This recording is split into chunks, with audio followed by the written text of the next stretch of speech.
Good morning.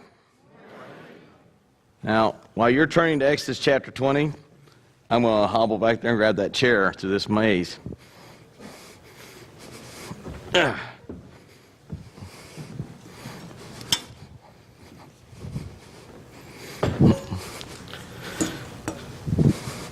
Y'all need a little more tanglefoot up there, you know, that's not enough. All right, Exodus chapter 20.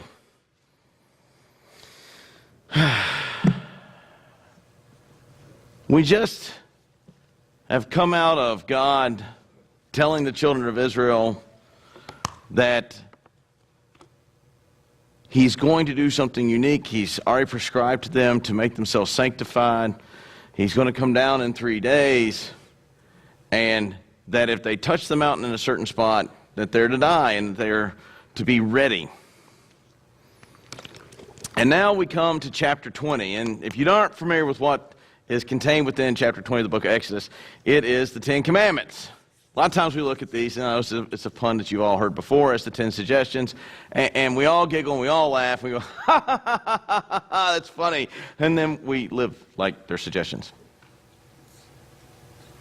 Because they're written in such a way that when the Jew reads them in the Hebrew text, there is no equivocation. There is no, well, what God meant to say, what was this?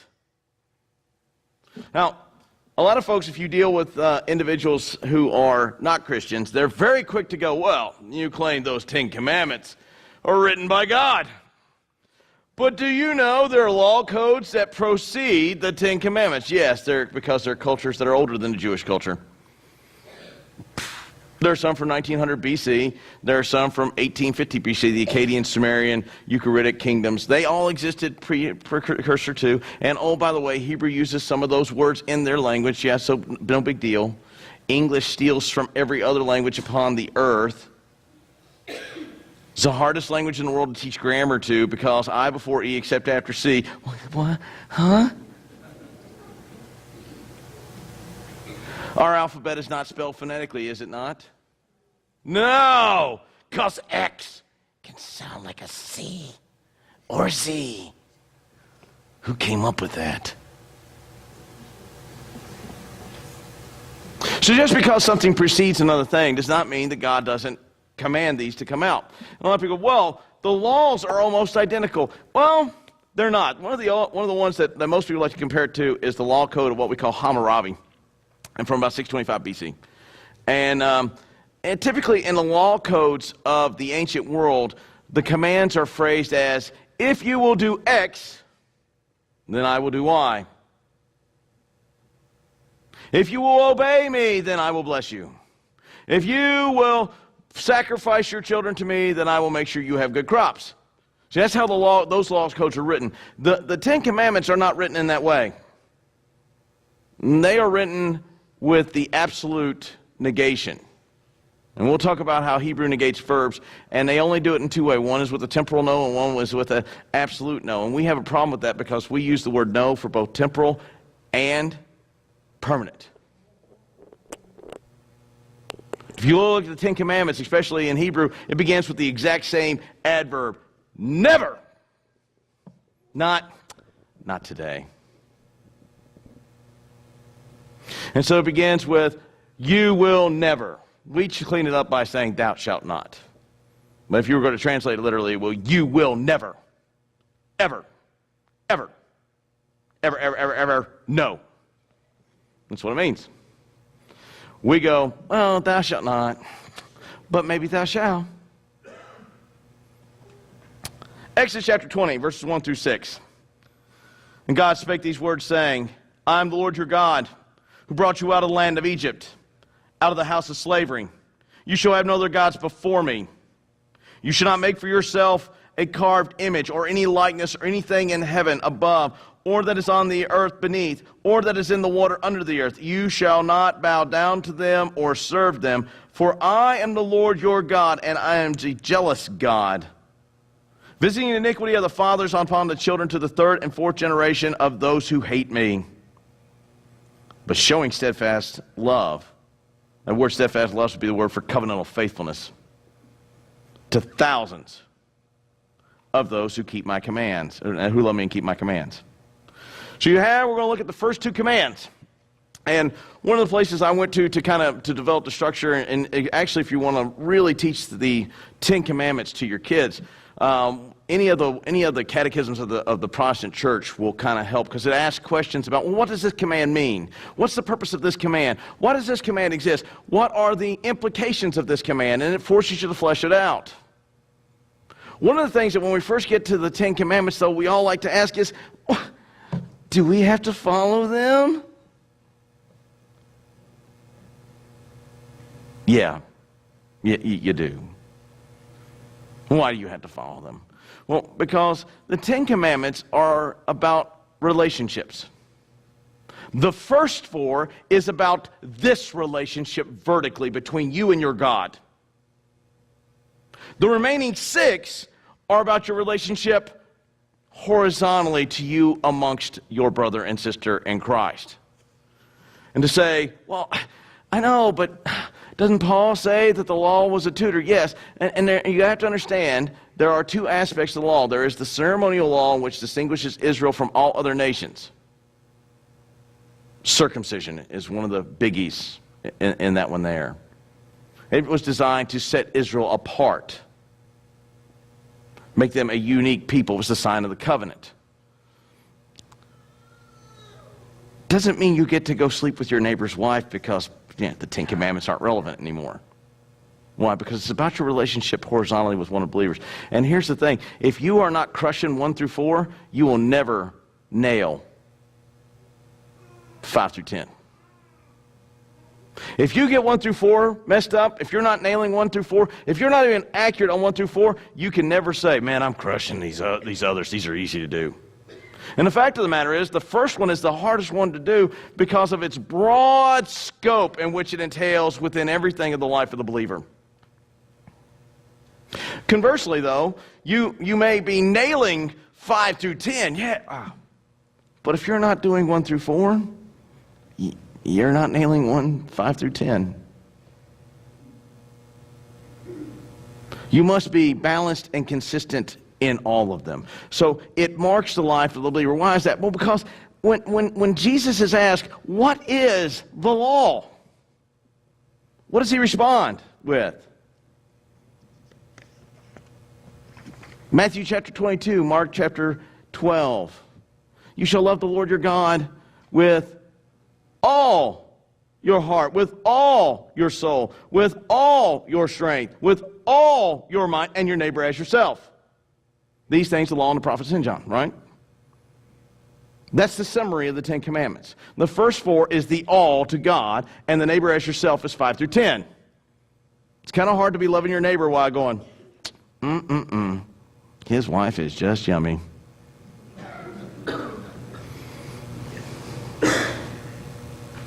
Kind of hard, isn't it? Kind of hard to love the Lord your God while going, wished I had what my neighbor had. My neighbor just got a new truck. Yeah, I got a new truck too, but his is newer. It's got bells and whistles. Literally, bells and whistles.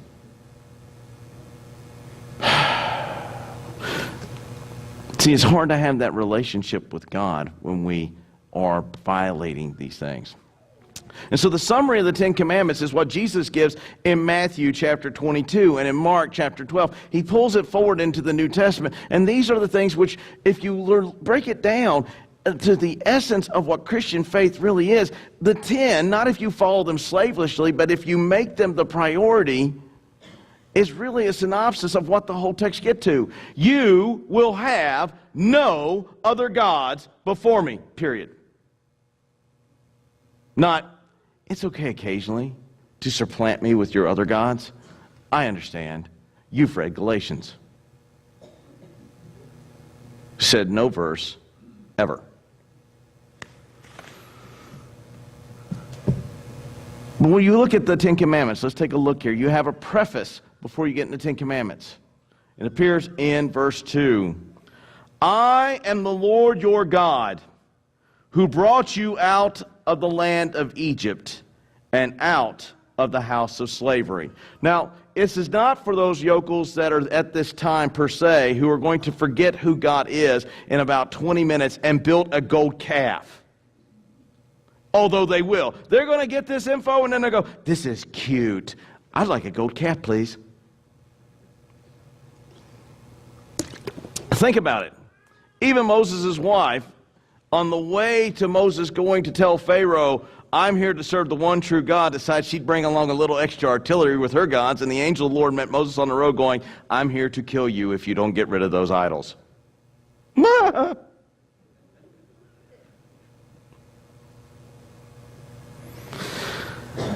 preface, I'm the Lord your God, who led you out of Egypt, is designed to remind the reader as to why you are to have no other God before him. I am the Lord your God, church, who delivered you out of the dominion of darkness into the dominion of light. This is why you will have no other God before me. And it's not a suggestion. It's in an absolute, in our way we would translate it is we would put it into imperatival force. It is an imperative. It's a command with extreme emphasis. The exclamation points would go on and on and on, and actually they go this way in Hebrew, and then this way, and then this way. That's how you would write it in English. Why is that? Because who were the children of Israel supposed to be relying upon for their defense, for their protection, for all of their needs? God himself. When they were out of food, who provided them food to eat? God did. With manna, sweet cakes that appeared like dew upon the ground, and the dumbest quail on the face of the earth. You could bag your... It's not like me going dove hunting where I expend 1,000 rounds to kill 6. I feel like an anti-aircraft gunner in Baghdad. Did you get one? I think that one died of a heart attack. No joke. One time I went with David and Raymond. I shot at one. Raymond shot at the same one. I think it died of a heart attack, but the three of us just... And then it landed in the water. And it was drifting towards me, and I was going to get it and go, ha! And just as I reached to get it, a turtle grabbed it and pulled it under, of which I emptied the tube of my shotgun into the water. I don't think I killed the turtle. I mean, these quail are so dumb, you just walk out and just pick them up. Bag your limit. You could actually go over your limit as long as you gave it to other people that were inept at picking up quail. I provided. When your back was against the wall at the Red Sea, and you were afraid that I was going to bring you out here for you to be slaughtered, I obliterated a nation's army with a water. I am the Lord your God. I've delivered you. Look at your life today and look at all the times that the Lord your God has delivered you out of the hands of something at the moment when you go, this is the worst thing that could ever happen to me.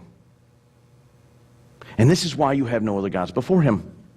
The preface sets the tone as how we are supposed to live. We are supposed to live as though we are solely dependent on the Lord our God for all the things that come to us, and as such we should never covet what our neighbor has, because it's God that blesses the neighbor and it's God that blesses you, and when you covet that you say, God is not a good God to me. That's why we don't do it. Ever. Never, ever, ever.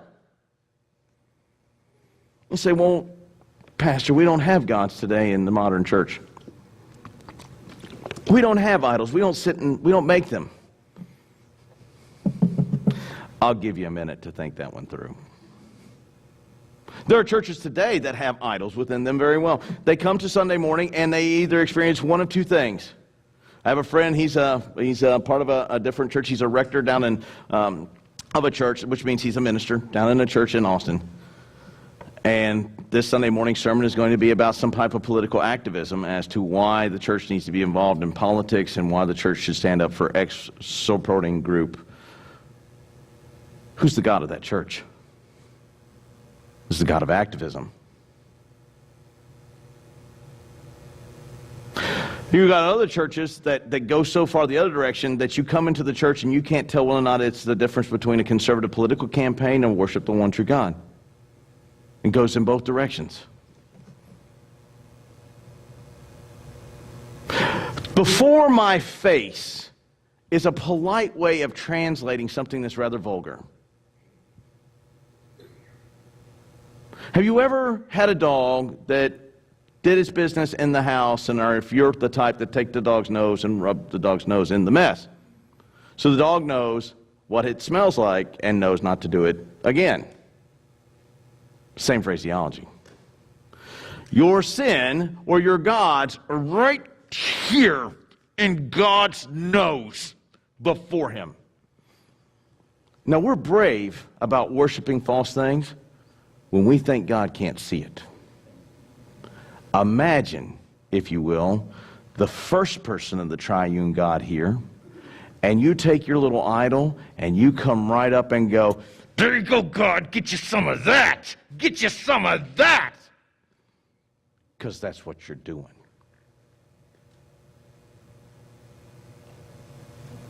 We don't come into this house for any other purpose than to worship the one true God. We do not come into this house for any other reason than the corporate worship of the one true God. Which means our minds and our thoughts and all things that we come in here for should be held captive to its sole purpose of honoring God with our worship. Not the preference of our worship style, but the purpose of its worship. And when we make the preference of our worship style what drives our train, you have taken a God and rubbed it in the nose of God and said, get you some of that, God. But since it's not going to happen, right? God doesn't know about it. Think about that for a moment. But it's not simply when it's corporate. It's also personal. When you go into your house, you do not have things around your house that become gods that you worship. Money, time, family, land. My case would really be guns. Lord, look at this cool gun I just picked up. It was an orphan. It needed my help. There was room in the safe. There's always room for a refugee firearm in my house. There we go. But that can become a god. Unchecked, that could be the sole thing that drives my life. And what I should be doing for the honor and glory of the Lord can be simply a means by which I do to obtain other things. Do you see how easy it is? It's also the hardest. Think about it. What does Jesus say? To love the Lord your God with all your mind, with all your soul, with all your strength, with everything that is in you. This is encapsulated within the first commandment. And it's why it's the most difficult one to do, because it is so broad-based. It's the one that should be driving our train. Why? It has the primacy of being listed first. The Jews are pretty smart people. When the important ones are listed first, there's a reason for it. The guy's not like going, I think I just put it. He's not like, you've seen the difference between men shopping and women shopping, where men go in, get the thing, leave, and then women, and it's all over the map. He's not drawing all over the map. He's got a point. Pop, pop, pop, pop, pop, pop, pop, pop.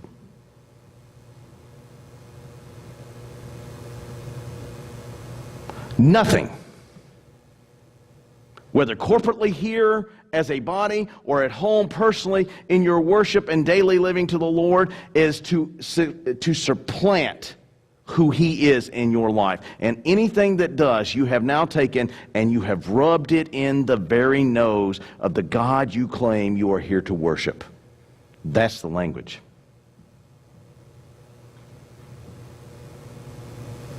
I'm guilty of it. I would stare at saying that if I were to poll you all privately, and you were honest, you all have done it.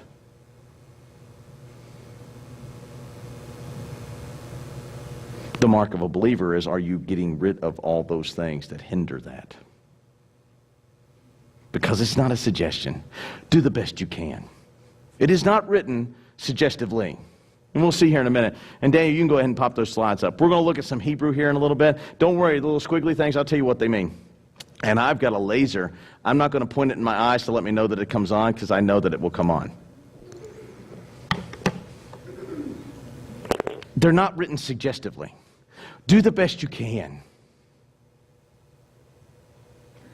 Because the implication of it being written suggestively means that, well, I know I'm going to fail, so I'm just going to go ahead and do it.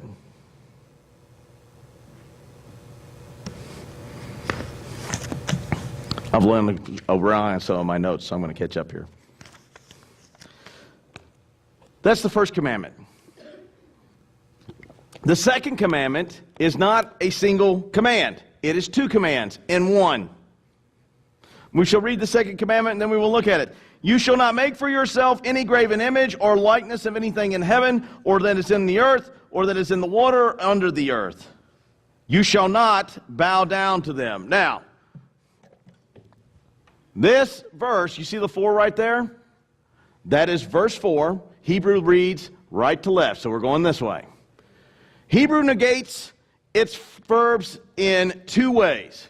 An absolute negation and a temporal negation. Lo, right here. So we know it says lo because there it is, says up there in English. L-O, lo. This is a lamed, and that's an aleph. Lo is the absolute negation. Never, ever do it. Period. It isn't up for question. When a Jew reads this, they know God is not playing. Verse 4, never make for yourself any image, graven image. Now, the way that we have probably been taught this in the church is we don't make them for the purpose of worship. There is a way in Hebrew to write this to where it would say exactly what you just said, and that does not say that. That does not say, because that's an absolute negation, not a temporal. What you just gave me, that verse that you just gave me, well, you don't make them for the purpose of worshiping. That would be a temporal no attached to a permanent no. And Hebrew can do that, and I'll show you. Go to the next slide. This is verse 5 as indicated here. You see the exact same adverb. Lo, not, never, ever bow down to them. Now, the translation that we normally get is you don't make them for the purpose of worshiping does not fit with what the Hebrew here says. The Hebrew does not say you don't make them for the purpose of worshiping them. The Hebrew states you don't make them at all, ever, period. And see, what happens is, by stating, well, you don't make them for the purpose of worshiping, what you end up doing is allowing for them to be in existence. Well, I'm not making this to worship. That would be like an alcoholic saying, I'm going to have alcohol in my house, but I don't plan to drink it. And for a while, he may not drink it, but he will. See, we're sinaholics, okay? And when you're a sinaholic, you probably wouldn't put something in your life that helps you sin more. You make no image of God, ever, for absolutely no purpose. For the purpose of that then becomes for that a worship. You know, well, we'll talk about that here in a minute. Now, if you wanted to write it, you can make them but you cannot worship them. Next slide. You would have to use that adverb. That's an aleph and a lamed. I hand wrote that. You can all clap now. That is a temporal no, which means not now or not for this purpose.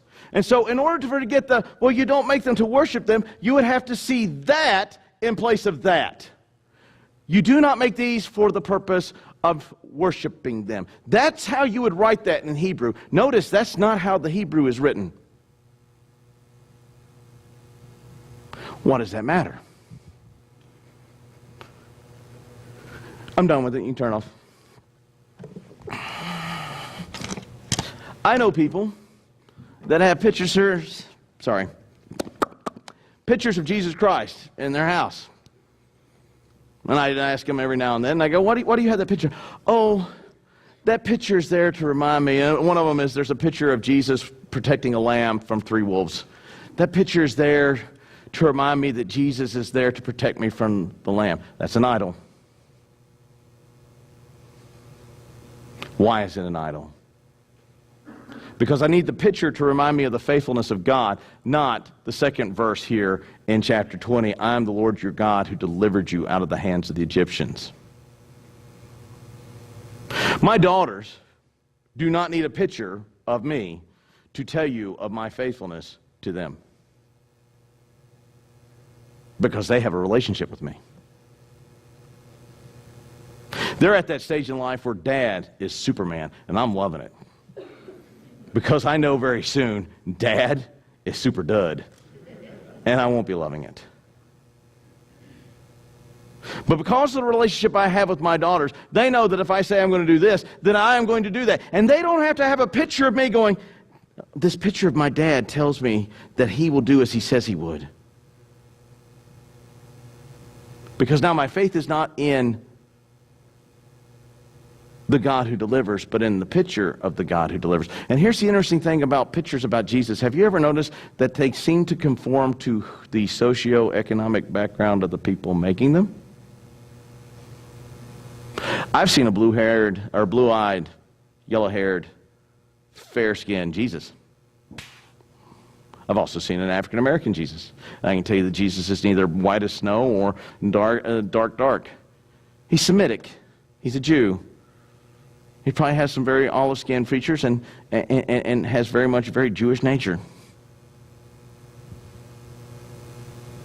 Notice how we tend to take Jesus and conform him to where we are. And when we begin to do that, we lessen who he is. Why? Because we are not being conformed to Jesus' image. We are now conforming Jesus to ours. And that's why it's an idol. Well, what about pictures in churches? Okay. Where do you fall on this continuum? Well, you got to understand, within church history, especially within Eastern Orthodox and Catholicism, when you walk into their sanctuaries from the back, especially their cathedrals, and one of the best examples of this is the Cathedral of Milan. Gorgeous stained glass, it's just tall, floor to ceiling tall. When you walk in and you look to your left, starting at the very top is the beginning of the creation narrative in stained glass, gorgeous stained glass, going all the way down in one column and ending on the floor and going all the way up to the next column, going all the way down, and going all the way down, and going all the way down. It goes all the way down, pane after pane after pane after pane after pane, all the way over to this side here that ends in the book of Revelation. And the reason why they do that is because how do you train a primarily illiterate populace the things of God? You do it through images. The Eastern Orthodox Church had another problem because at the time when the Byzantine Empire fell, which would be the center of the Eastern Orthodox Church, it fell to the hands of the Muslims. And so they, in order to maintain their ability to teach the Bible, because the Muslims would burn this book, but they would not destroy art. So the Eastern Orthodox Church did the same thing, and you have beautiful murals of the entire story of creation along the wall. I don't think that's what's being encompassed here, because its purpose was designed for teaching. Now, when you get into the Reformation, was Ulrich Zwingli said it's an image, it's a violation of the second commandment. And when you can go into certain sections of Switzerland, and you will know which sections were held by Ulrich Zwingli, because all the cathedrals are whitewashed. He painted it all over. Luther, on the other hand, held that the fact that you could still have a statue of Mary, you could have a picture of the crucifix, you could have a picture of Jesus, as long as he took the more mild version of, as long as you're not worshiping them, they're fine. Somewhere on that continuum is where I land. I'm not over here with the absolute Zwingli where we whitewash everything. Why? Because even here in our stained glass here, with the exception of Noah's Ark, which is out of order, but it should go right there, you have the Old Testament going right across here, going to the Ten Commandments, which is where we are today. And if you start right here, you had the birth of Christ going all the way back here to the crucifixion and the grave. We do the same thing with our stained glass. It's designed to be a teaching tool. Do I have images of Jesus Christ within my house? Yes, I do. And I will tell you why. My grandfather, my mom's daddy, when he died, left me a picture of Jesus upon a cross. He saved it from a Catholic church in Baltimore, went in, risked his life, grabbed it. It was the only thing he could get out of it. The priest gave him the picture. I'm the only minister he's ever known in his entire life, so he thought, minister, crucifix of Jesus, not really understanding my understanding of the second commandment, and said, left it to me in his will. It's in my house. You can come to my house and look all day long. That's not an invitation.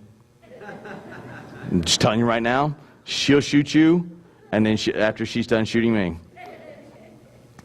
But if you were invited,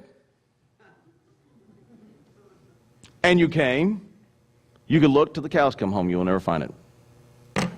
I keep it out of a sentimental reason for my grandfather and nothing more. Do I have the picture of Michelangelo's Lord's Supper? Yes, I do. I have a fresco of it, which I bought in Milan and went to the place where it's at. And you wouldn't believe where it's at. It's in this like little tiny little hole-in-the-wall place. And it's gorgeous. But it's depicting a scene from the Bible. The picture of Peter or Jesus washing Peter's feet out here is not an issue. Why? Because it's depicting an actual teaching point of the Bible.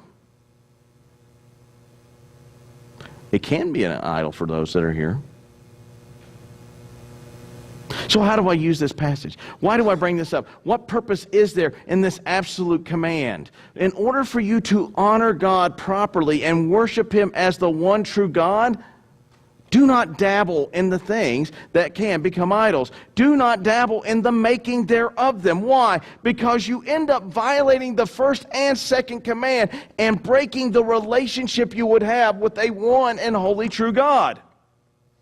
Because the image of whatever you make it is going to usurp the place of who you're to worship. In a little bit, they're going to make a cow. In a little bit, they're going to make a cow to worship. While Moses is speaking to the one true God.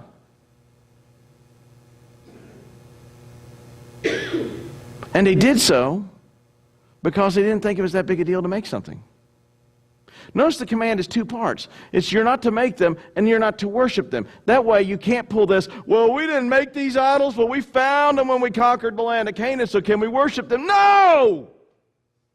You fell asleep during the first part. I can't do that much more. I want to blow my voice out. Do you see how strict the relationship is this way?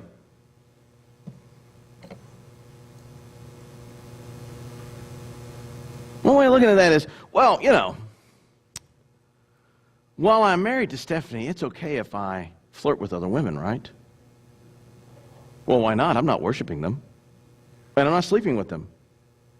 I'm just flirting with them. It's harmless, isn't it?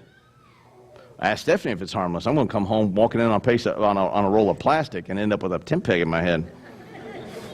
We had a discussion about that in Sunday school. If you weren't in our class, then you won't understand. There's nothing wrong with that. Well, actually, there is. Why? Because it would offend her. But I have no problem with it. Yeah, see, the relationship that we have with God is not about how comfortable you are with your sin, but how uncomfortable you should be as you worship a holy God.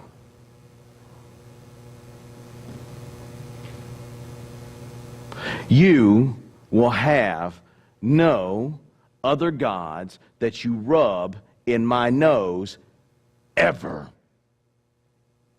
And so that you understand this, you don't ever make them. Ever.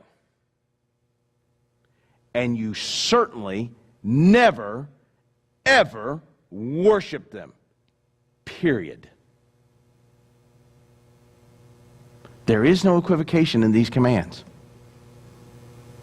There is no wiggle room in these commands. There is no, well, what God meant to say, I popped up for you what the Hebrew said, and the Hebrew does not tell you you can go that direction. You say, well, I don't believe you. Okay, well, I've got my text in my office. We can go there afterwards, and we can take a look at it, and you both can look at mine I put up there. Because the relationship this way is to be in such that nothing ever impedes the relationship this way. So that when we get to the relationships that go this way, we can come together in harmony as Christians, brothers and sisters, and not have petty rivalries. Not have vain disputes. Not have jealousies over who gets what, or I don't like this, or this is not the way I like things to happen. Because we're not here to get, we're here to worship. And that's the point. And what happens is when we start having these little bickers, we don't have the proper understanding of the relationship this way because we're not paying attention to the relationship this way, which says, you worship me and me alone, period. You don't make anything that would impede that, period.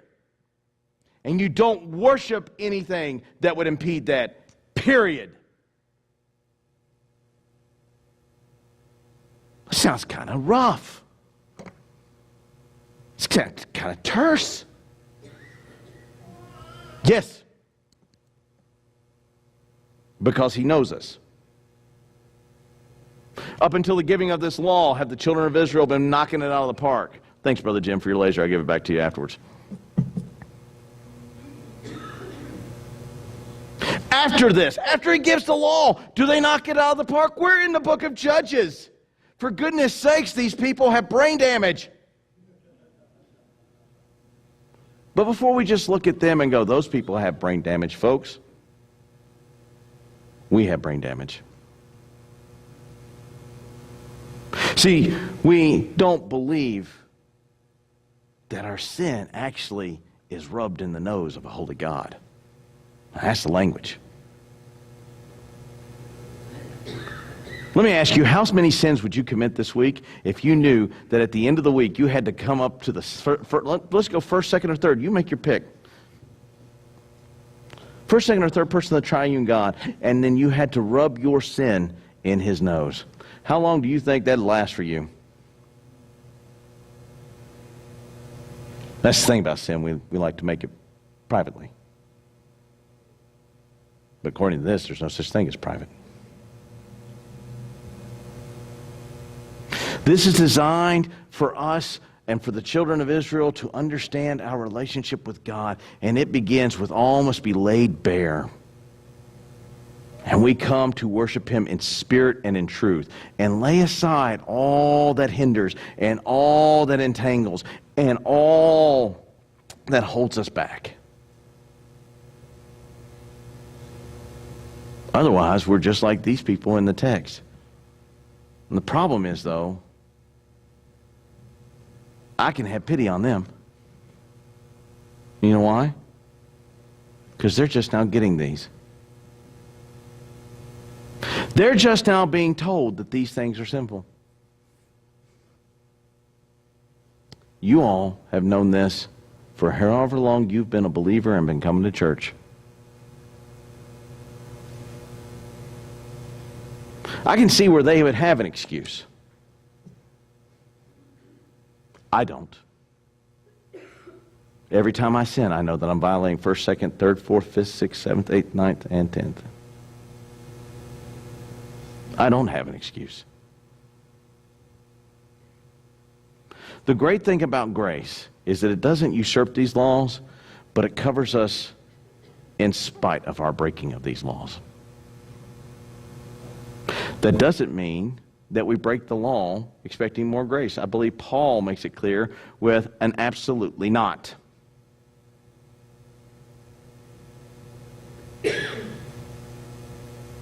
And so while we are all lawbreakers, there is grace that comes to us that is given to us through the work of the Son, who makes the law and has completed the law perfect. But that doesn't absolve us from the striving of the completion of it. You're here today. you've been contemplating joining Skyline Baptist Church and thought about being part of the wonderful body of faith here, I'd like for you to come down and chit-chat with me. I'll have my microphone turned off. You're here today and say, you know, I have lived a life where I have sought a God around every corner. And would like to know what it's like to have a relationship with a God in which I am totally and absolutely dependent upon in all things. I'd love to sit and talk to you about the wonderful love of a loving God who, while we are lawbreakers, yet sent his Son to make us right. As the praise band comes to lead us in singing, if you will please stand and sing with them.